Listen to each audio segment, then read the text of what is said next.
Hello, friends. Welcome to In My Car. My Ash Gregoire Chambly Nissan.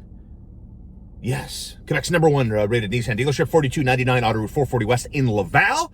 Happy Thursday, you guys. Getting ready for the weekend Thursday, a.k.a. Friday Junior. Don't forget, Poutineville, Vaudreuil-Dorion open today right through Saturday, so you can call in your lunch order, go pick it up, order it through Uber Eats or DoorDash, whatever it is, but probably always recommended to call it in. Stephen and the crew, ready to take your order. Poutineville, Vaudreuil-Dorion, right off the 40. Stay off the exit. Boom! Lickety-split, you're in there. And looking forward to live comedy back at Poutineville, Vaudreuil-Dorion as Daddy Legault will let us go back to the gyms coming up a week from this Monday. So right after Super Bowl Sunday, February 13th, gyms in La Belle Province open up again. For how long? Je sais pas. I don't know.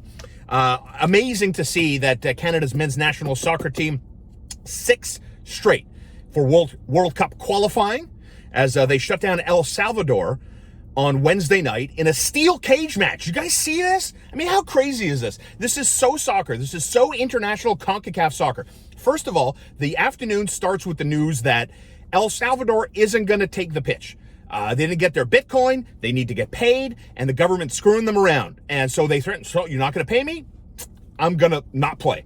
And about 2 hours later, apparently El Salvador, they clear the air and the players get paid and they take to the pitch. I have never seen this before in my life. And I used to work with Rick Moffat, legendary sports broadcaster in Montreal, now happily retired, living his best life up north. And he would do impact games when they were, the Champions League or whatever thing they were in there. And they would go play these Mexican league teams, right? And he would tell me, he's like, dude, they were throwing batteries. They would fill balloons with urine and they would throw them down on the pitch. It's like, man, it's like so international soccer. So Canada takes to the pitch against El Salvador, a team they're expected to beat. There's cages. They're playing in a cage. There's riot police. Then there's another row of riot police because the first 10 rows of the stands are unoccupied, because people are throwing shit onto the field, and it is bonkers, man. It is bonkers. And of course, Canada scores, and Team Canada's captain gets the first marker, and then of course Canada scores another in stoppage time, and they're rolling, man. They're undefeated. They're at the top of the table, and they've got another window of qualifying games coming up. They're going to play Jamaica at home. They're in Costa Rica, and then they're hosting Jamaica and taking on Panama as well, and that's pretty much it. So the lowest our men's national team can finish is 4th. And so basically, if they finish 4th, they would play in like this tournament against Oceania, and the winner of that gets a berth into the World Cup draw. The top 3 teams from the group. So basically, I'm calling it. Canada's World Cup bound, baby. I can't believe it. And at this point, it would be wild if they don't win a game, at least at the World Cup once they get there. That's where the expectations are. And I think for the first time that I could think of, Canada is higher ranked than the Americans in soccer. I'm shocked. I can't believe it.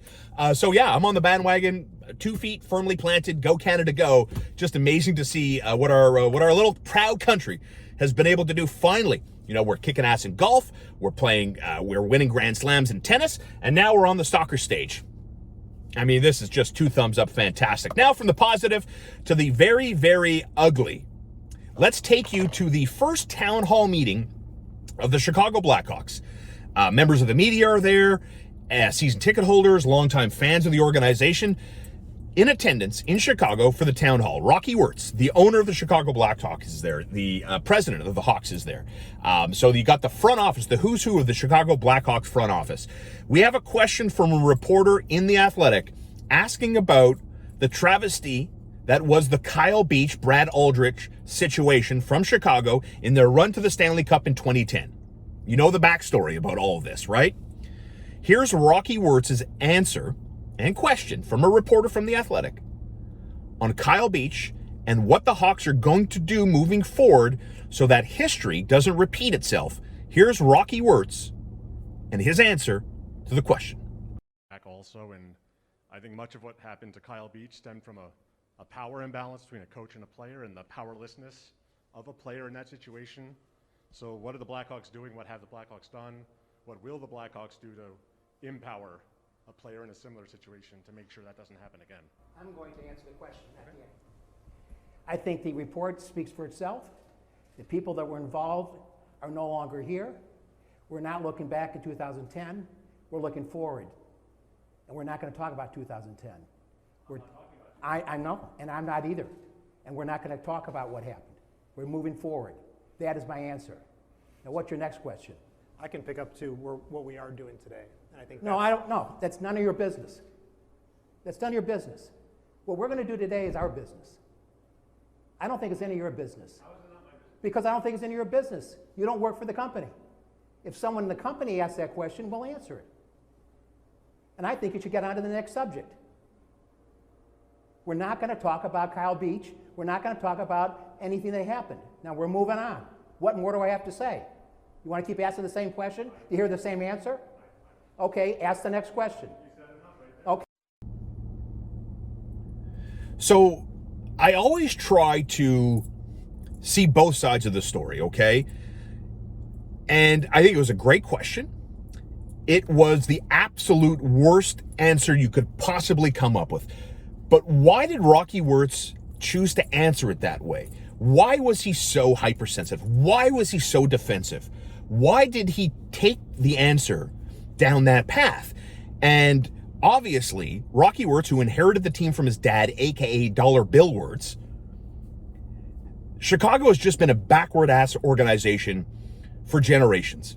When Dollar Bill Wirtz owned the Chicago Blackhawks, they did everything they could possibly do to make sure nobody watched their games. They took the team off television, off local TV. They did everything in their power to completely run this team into the ground, and they did.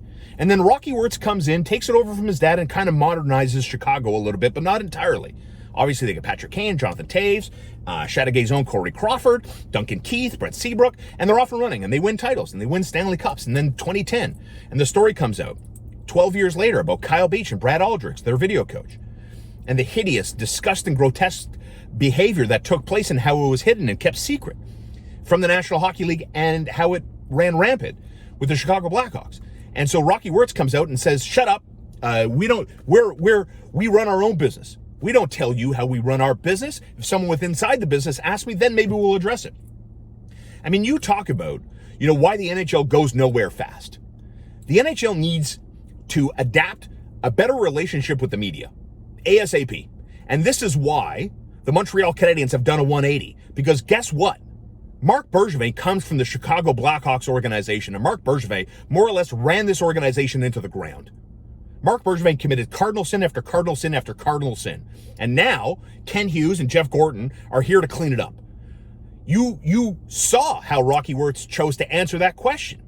That attitude starts at the top and works its way down an organization. Where do you think Marc Bergevin learned to thumb his nose at the media? And how he instructed Paul Wilson to have this cold standoff relationship between the front office of the Canadiens and the media, right? How many times in Marc Bergevin's 9.5 years did he come across as condescending when a certain member of the media would ask a question about a decision they made or why they didn't make a certain move? And Marc Bergevin would look, who are you to ask this question? We run the team, not you. And so they would have this holier than thou. We're up here. You guys are down there. Count yourself as lucky we let you into the room even. That's the attitude, right? And Rocky Wirtz brought it back to the forefront. And it reminded me of how bad a job Marc Bergevin did running the organization. Yes, he made some good pro hockey moves. But guess what? Marc Bergevin learned that attitude from his days in Chicago. He brought it to Montreal. The Canadiens have been set back maybe 10 years. Maybe 10 years. On what they've done and how they've chosen to adapt now, right? And one of Marc Bergevin's biggest faults, and you've been listening to me on the radio for years, you've heard me tell this story many times. Loyalty is the biggest losing proposition in pro sports, and Marc Bergevin is arguably the biggest loser to run a team. Because, man, this guy loved his players, and this guy would pay his players, and he would give them no moves, contracts that are untouchable. You can't even look at Carey Price sideways without voiding a clause in his contract. That's how locked in it is. Brendan Gallagher, body's held up by duct tape. This guy's getting $40 million. You know what I mean? Like bad contracts. Paul Byron. They put this guy on waivers. Marc Bergevin extends this guy. Dominic Ducharme, part of the coaching staff. They get to a Stanley Cup final. Dominic Ducharme gets a massive extension. What the hell were they doing? And now Ken Hughes, who, by the way, in the early blush of his time as new general manager, I have to tell you, I love his line of thinking. You know, not so much, I always got the impression that, front office members of the Canadiens would just say things for the sake of saying them. Oh, we want to win the cup. That's our goal every year. BS.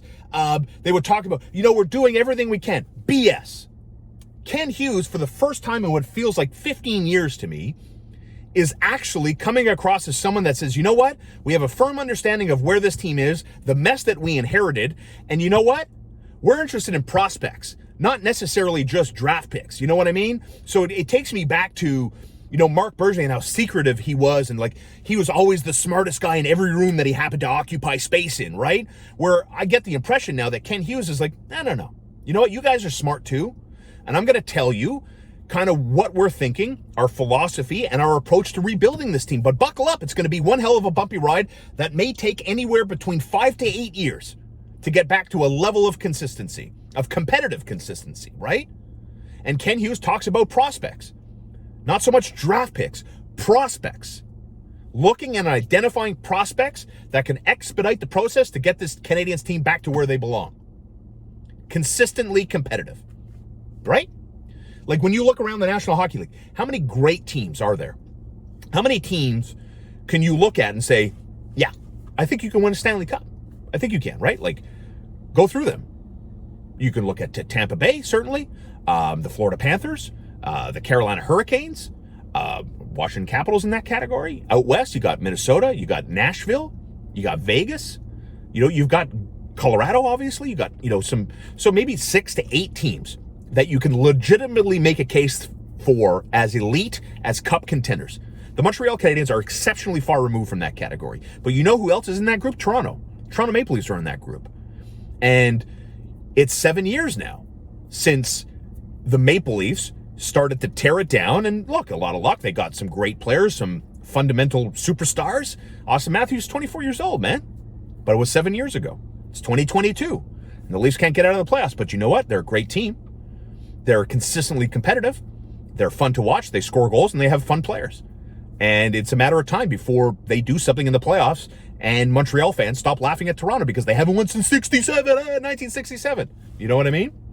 That joke will stop being a reality because I do believe the Leafs will, pretty quick here, take the next step and do some damage in the playoffs, and the joke is over. So Marc Bergevin has crushed the Montreal Canadiens.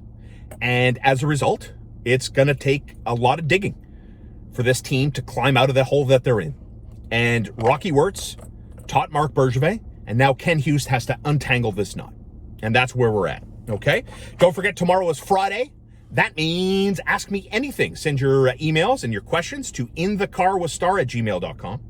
I'll do my best to filter them and go through all the pertinent, funny, entertaining questions that I'll have a take on. So inthecarwithstarr@gmail.com every Friday. Thank you, of course, as always. Don't forget, subscribe to In the Car with Starr on our Facebook page and our YouTube page. Lots of interviews. Thank you for supporting our last interview, our Q&A with Johan Benson, which was a lot of fun. Golf nerds, I hope you enjoyed that. And even some people that don't really, they never really thought about taking up golf, listen to the interview, and I love this feedback. It means so much to me that the interview was so good that I'm thinking maybe I'm going to go hit a ball or two and see what all the hype is about, right?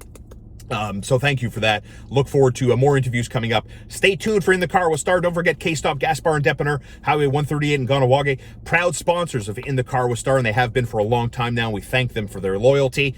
And Highway 138 in Ganawage, right in the Playground Poker parking lot. As I keep telling you, great snacks, hot meals prepared daily. So if you're in the area, just jump over the Mercier Bridge, stay on Highway 138. You'll find yourself right at K-Stop Gas Bar and Depanneur. You don't have to get out of the car because they have a gas jockey who will fill you up. Make sure you tip. You can walk into the dep. They got great hot food. You can get your lunch there today. And, of course, great beverages and snacks as well. It's K-Stop Gas Bar and Depanneur. Tell them In the Car with Starr sent you. And don't forget, emails for the Ask Us Anything segment tomorrow. Email me at inthecarwithstarr@gmail.com.